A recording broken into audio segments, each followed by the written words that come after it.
It was supposed to be a perfect evening. Maya and I had planned this dinner party for weeks, inviting our closest friends over for food, drinks, and laughter. I'd spent the entire day helping her prepare, shopping for ingredients, cleaning the apartment, and setting the table just the way she liked. Everything was perfect, or so I thought. The first guests arrived, and the night started off well. Everyone seemed to be enjoying themselves. I was in the kitchen putting the finishing touches on a dish when I heard a voice I didn't expect. It was a voice I hadn't heard in years, but one I recognized instantly. Chris, Maya's ex. I froze, spoon midair.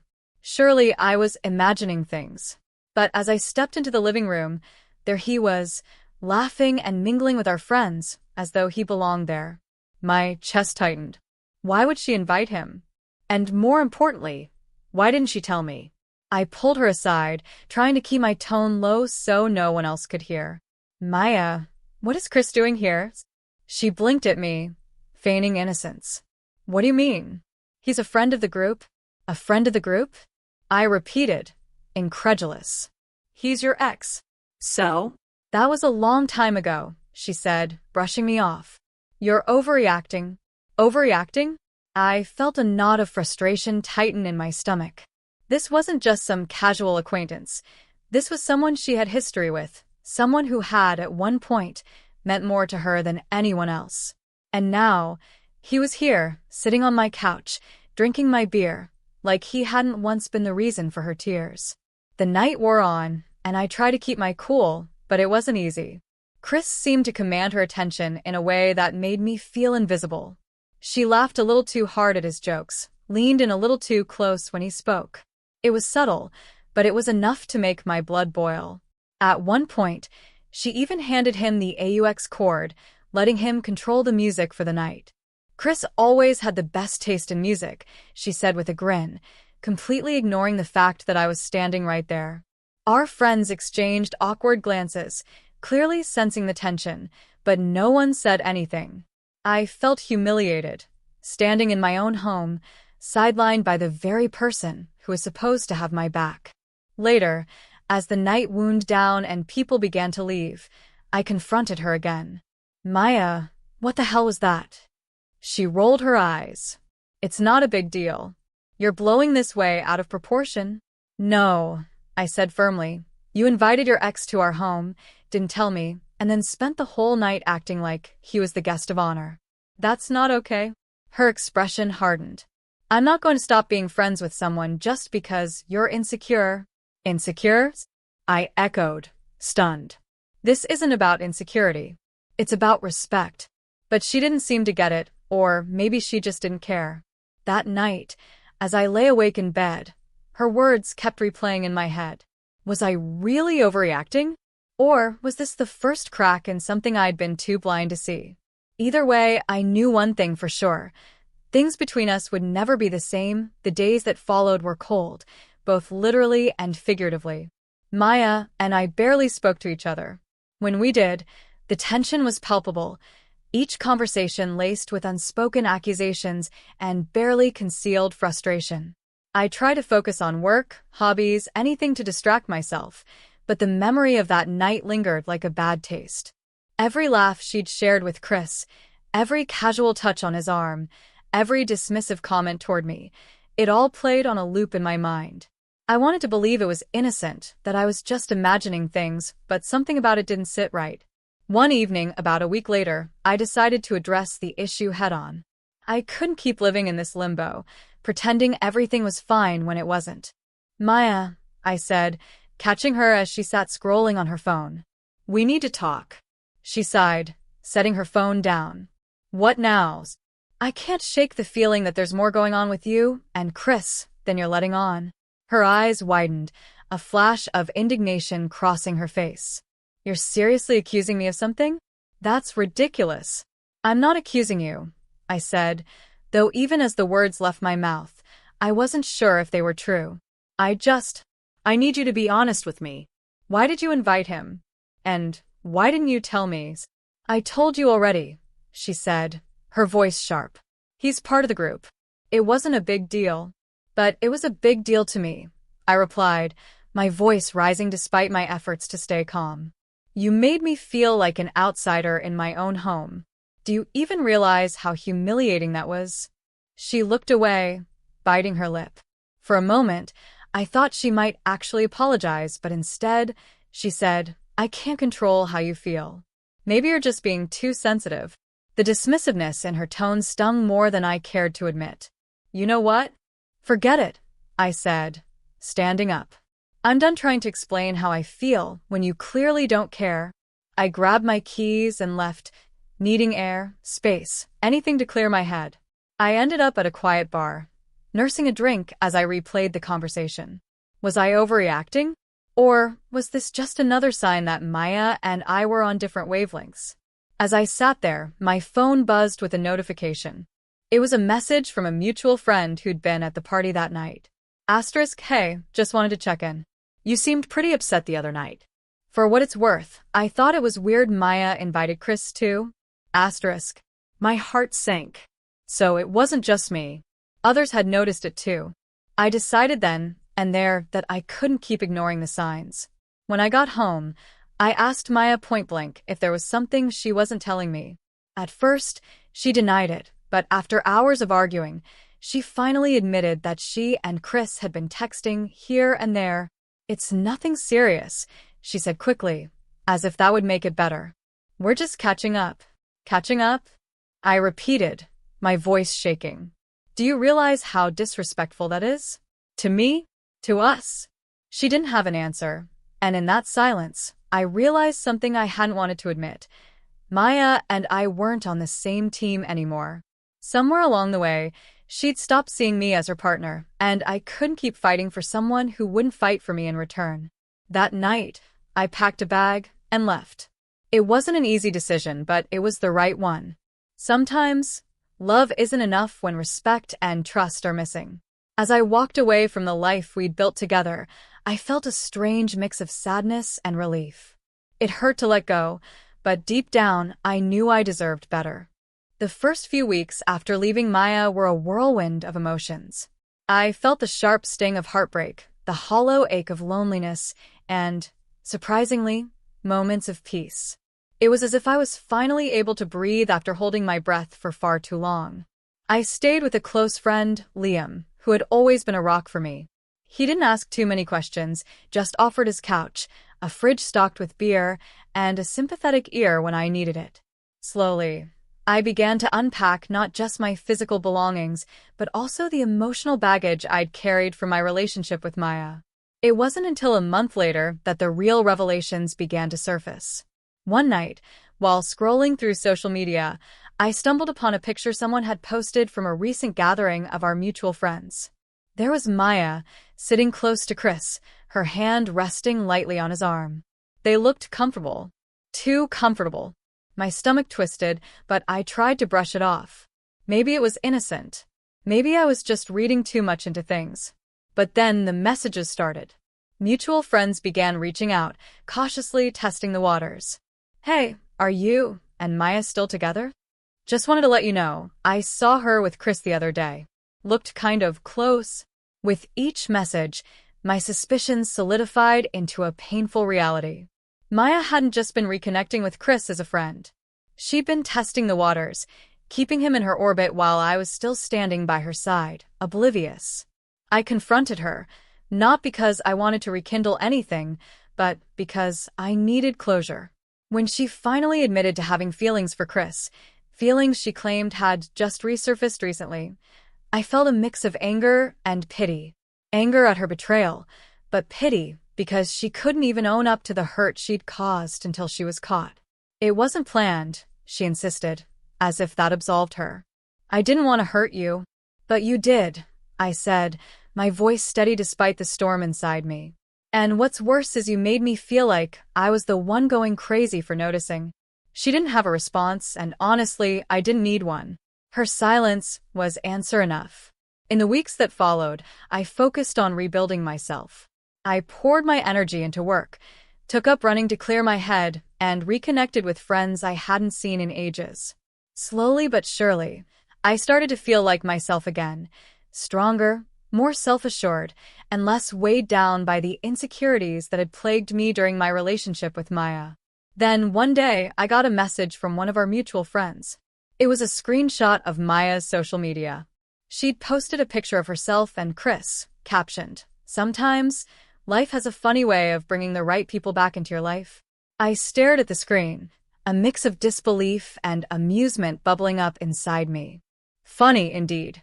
But instead of feeling anger or sadness, I felt nothing. They could have each other. I was done fighting for someone who hadn't fought for me. Looking back, I realized Maya had done me a favor. By showing me who she truly was, she'd freed me from a relationship that was slowly eroding my sense of self. I deserved someone who would stand by me, not keep me as an option. And one day, I'd find that person. For now, I was content to focus on the one relationship I'd neglected for far too long. The one with myself. Months passed, and life began to feel normal again, even good. I'd moved into a small but cozy apartment of my own, a space that felt like a fresh start. The walls were adorned with artwork I'd chosen, the furniture arranged just the way I liked it. For the first time in years, I felt like I was in control of my life. Maya and Chris were no longer part of my world. I had muted her updates on social media, stopped attending gatherings where I knew they'd be, and focused on cultivating relationships with people who genuinely cared about me. It wasn't easy at first. There were moments when the pain resurfaced, triggered by a stray memory or a familiar song. But each day, the sting lessened. One day, as I was running errands downtown, I bumped into an old friend, Claire. She had been part of our group, but had distanced herself long before the drama with Maya unfolded. "Wow, I haven't seen you in ages," Claire exclaimed, pulling me into a warm hug. We ended up grabbing coffee at a nearby cafe, catching up on everything we'd missed in each other's lives.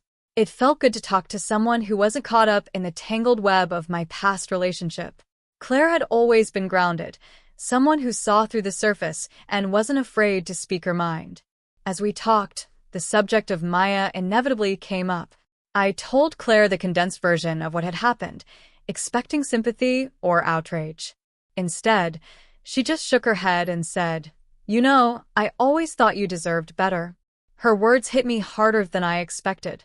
It wasn't the first time someone had said that, but coming from Claire, a straight shooter who rarely minced words, it carried more weight. "Thanks," I said, meaning it. "I think I'm finally starting to believe that." We exchanged numbers before parting ways, and over the next few weeks, Claire and I reconnected. What started as casual catch-ups over coffee turned into long conversations that stretched late into the night. She had a way of making me laugh, of reminding me of the person I used to be before the mess with Maya had dulled my shine. One evening, as we sat on a park bench overlooking the city skyline, Claire turned to me and said, "You know, I think you've grown a lot since the last time we really talked.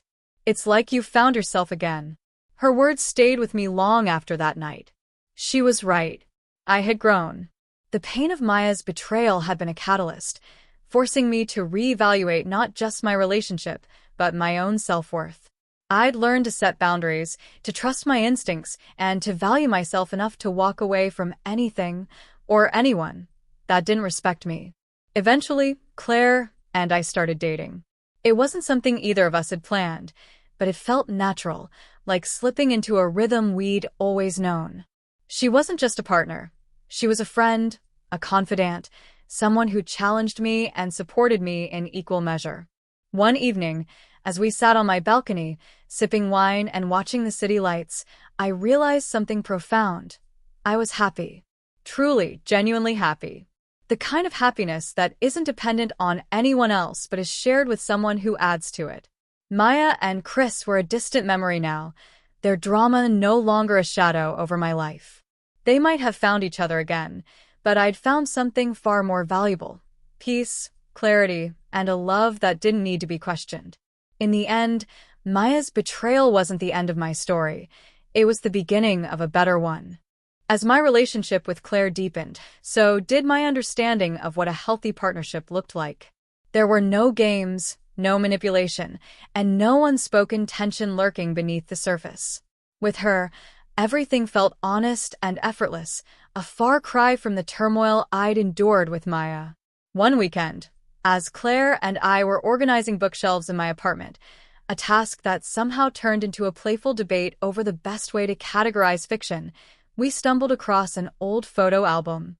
It was filled with pictures from my time with Maya, vacations, birthdays, random snapshots of a life that now felt like someone else's. Claire glanced at me, her expression curious, but respectful. "Do you want me to put this away?" I paused, staring at the album. For a moment, a wave of bittersweet nostalgia washed over me. There had been good times, after all, moments when I truly believed Maya and I had a future together. But those memories were tainted now, overshadowed by the way things had ended. "No," I said, shaking my head. "Let's get rid of it." Claire nodded, not pressing the issue. I grabbed the album and set it aside, feeling a strange sense of liberation. That chapter of my life was over, and I didn't need physical reminders of it cluttering my space, or my mind. A few weeks later, I got an unexpected message from Liam, the friend who'd taken me in after I left Maya. He was hosting a casual get-together and wanted me to come. I hesitated, knowing there was a chance some of our old mutual friends would be there. But Liam assured me he'd kept the guest list tight. No Maya, no Chris. Claire encouraged me to go, reminding me of how important it was to reconnect with people who'd always had my back. So we went together.